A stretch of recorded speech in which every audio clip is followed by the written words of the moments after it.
बच्चों good morning. आज जो है मैं आप लोगों का चैप्टर 2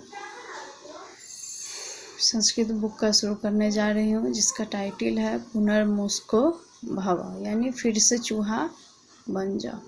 इसमें देखो बेटा, ग्रामर का पार्ट्स जो है हमारा वो है कत्वात्मुनर प्रत्यय का यूजेज है। तो कत्वात्मुनर और ल्यप प्रत्यय को मैंने पढ़ा दिया है और बाकी बुक से डिस्कस करूँगी। तो जो इम्पोर्टेंट कुछ वर्ड्स है उसको मैंने शब्दार्थ के रूप में लिख दिया है। तो आप देख सकते हैं बोर्ड पे क्या दिया है। रक्षिता मतलब रक्षा किया गया,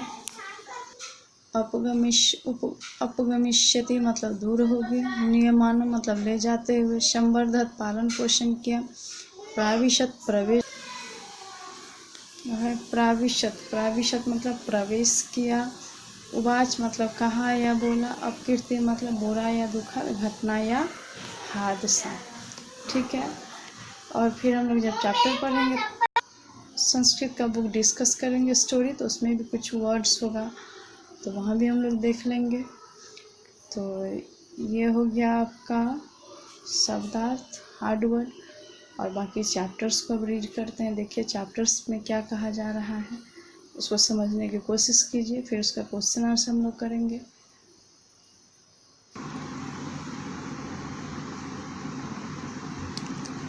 देखो बच्चों, आप जो है देख सकते हैं अपने बुक्स को। द्वितीय पाठा पुनर्मुस्को भाव कत्वात्मुल्य प्रत्यय, यही टाइटल मैंने बोर्ड पे लिखा था। अब देखिए नीचे दिख रहा है आपको ब्रैकेट में कत्वात्मुल्य प्रत्यय, यानी इस स्टोरी में ये जो कथा है इसमें क्या है, ये इस तीनों प्रत्यय का यूज है। तो देखते हैं कहाँ कहाँ है। तो देखो बेटा क्या कहता है, गौतमस्य महर्षि तपोवने महातपानाम मुनि आसीत। कहता है क्या कि गौतम महर्षि के तपोवन में महातपा नाम के मुनि थे। कहता है सह मुनि एकदा काके नियमानम मूषक शावकम अवपश्यत। तो क्या एक बार एक कौवा के द्वारा चूहे के बच्चे को ले जाते हुए देखा, यानी एक बार उसने एक कौवा को चूहे के बच्चे को ले जाते हुए देखा। तथा स्वभाव दया आत्मा मुनि तम शावकम और रक्षक। कहता है क्या, ततः यानी उसने दया आत्मा स्वभाव होने के कारण उस चूहे के बच्चे को रक्षा किए, अन्न कने संवर्धत, और अन्न के कण खिलाकर उसका पालन पोषण किए। कहता है क्या, एकदा एक बिडाल तम मुष्कम खादितुम अधावत। एक बार एक बिल्ली उस चूहा को खादितुम, देख रहे हो बेटा यहाँ पे क्या है, तुमुन प्रत्यय, रेड से जो लिखा हुआ है वो सब क्या है, हमारा प्रत्यय रूप है। तो देखो खादितुम, खाद जोड़ तुमुन।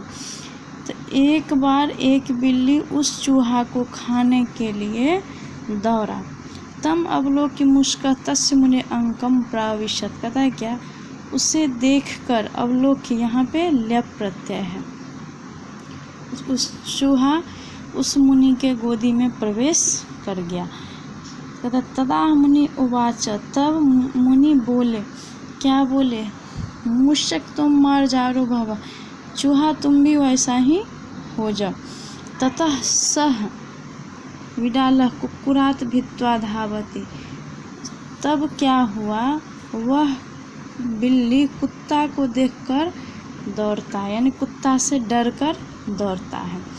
इदम दृष्ट्वा मुनि अकथ्यत। कहता है यह देखकर मुनि ने कहा, कुक्कुरात विभेषी, कुत्ता से डरते हो, तुम अपि कुक्कुरो भव, तुम भी कुत्ता हो जाओ।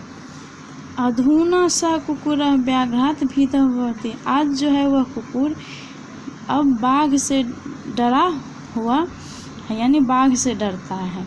ततः स मुनि तम कुक्कुरम व्याघ्रम अकरोत्। क्या किए, वह मुनि उस कुत्ता को बाघ में बदल दिए, उसको बाघ का रूप दे दिया। अब क्या कहता है, अथ स व्याघ्र तपोवने एव बसति, इसीलिए वह बाघ भी उसी वन में रहता है। मुनि च तम व्याघ्रम मुस्को अयम अन्या कृपया दृष्टिया पश्यति। चूहा से बाघ बनने के कारण मुनि क्या करते हैं, उस पे अपना कृपा दृष्टि रखते हैं, यानी उसका ख्याल रखते थे। तत्र सर्वे मुनियः तं व्याघ्रं दृष्ट्वा वदन्ति, यह सब देख करके वहाँ जितने मुनि थे वो देख करके क्या कहते हैं, अयम मुनि इमं मूषकं व्याघ्रम अकरोत्, ये मुनि या यह मुनि इस चूहा को बाघ में बदल दिए। एतत् श्रुत्वा व्याघ्र औचिन्त्यत, यह सोचकर, यहाँ पे देखो बेटा कत्वा प्रत्यय है, कहता क्या, एतत् श्रुत्वा व्याघ्र औचिन्त्यत, यह सोचकर बाघ जो है चिंतित हुआ। और क्या चिंतित हुआ, उसके मन में क्या घूम रहा था, देखो, यावद अयम मुनि जीवति तावद इयम् अपकीर्ति न अपगमिष्यति, कहता है जब तक ये मुनि जीवित हैं तब तक यहाँ पे कोई भी अपकीर्ति मतलब होता है दुखद घटना, कोई भी घटना यहाँ नहीं हो पाएगा।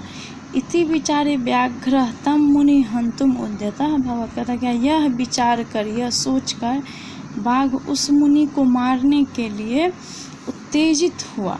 मुनि अपि झटित्येव पुनर्मूषको भव इति उक्त्वा तम पुनः मूषकम एव अकरोत्, कहता है क्या, जैसे उसके मन में विचार आया कि जब तक ये मुनि जिंदा रहेगा तब तक यहाँ पे कोई भी अपकीर्ति यानी बुरा चीज़ घटना नहीं हो सकता है, तो इससे बेहतर है कि इसको मार देते हैं, तो वो अपना कुछ न कुछ करता, अदर जानवर सबको मार मार के खाता, यही सोचता होगा। तो ये सब सोच कर के वो क्या क्या मुनि को मारने के लिए उत्तेजित हुआ। तो मुनि तुरंत क्या किए, पुनर्मूषको भव कह करके उस चूहा को, उस बाघ को फिर से चूहा में बदल दिए। अतएव उच्यते, इसीलिए कहा गया है, क्या कहा गया है, तो देखो बेटा, कहता है नीचा शलाघ्य पदम प्राप्य स्वामिनम हंतुम इच्छति, कहता है क्या, नीच, नीच मतलब जिससे कुछ कोई भी पद देने योग्य नहीं हो, नीचा श्लाघ्य पदम प्राप्य स्वामिनम हंतुम इच्छति, कहता है क्या, नीच को जैसे ही प्रशंसा योग्य पद प्राप्त हो जाता है तो वो अपने स्वामी को ही मारना चाहता है। ठीक उसी तरह जिस तरह बाघ में बदले हुए चूहा अब मुनि को मारने के लिए उत्तेजित हुआ। तो बेटा देखो, इस लेसन से हम लोग को क्या सीख मिला, सीख यही मिला कि कभी भी नीच को यानी ओछे सोच वालों को प्रशंसा योग्य पद नहीं देना चाहिए। अगर उसको प्रशंसा योग्य पद आप दे देंगे तो कभी न कभी आपका ही हानि पहुंचाने के लिए उत्तेजित रहेगा। तो ये आपका बेटा हो गया चैप्टर 2 आपके बुक का। तो आप अपनी बुक को देख सकते हैं, नीचे देख लीजिए कत्वा तुमुल का जो है प्रत्यय का प्रयोग भी है, इधर कुछ आपका शब्दार्थ भी है, देख लीजिए।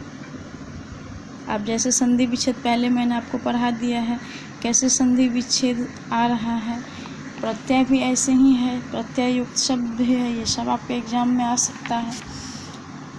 ये आपका चैप्टर्स हो गया अब, यानी आज आपका चैप्टर 2